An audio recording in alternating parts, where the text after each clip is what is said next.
When we talk about these trade tensions, it seems like economists across the map are just confused of whether we're going to see the $34 billion initially or is it going to go all the way up to $505 billion.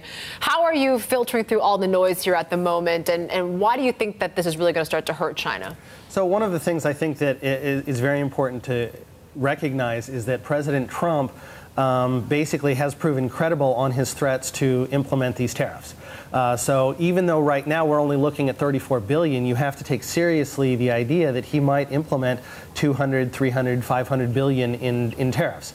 And you have to also on the same side respect the idea that the Chinese are going to start increasing their tariff levels and also cracking down further on U.S. companies in behind-the-border type of areas, slow-walking deliveries, crack health inspections, these types of things. So I think there is significantly more room for this to quite possibly ramp up because we don't see anybody at this point actively looking for an off-ramp. How long can China withstand this kind of sustained fight with the U.S.? I mean, you talk about the external factors, but they also have these self-inflicted factors as well with deleveraging.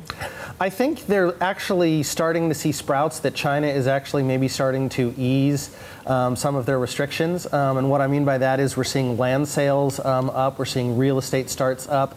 Some of these things, consumer credit seems to be ramping back up and is growing at upwards of 20% a year. So, that's feeding into that retail sales number that we mentioned earlier. Yeah. So I think there is evidence that Beijing is girding for a little bit of a longer fight.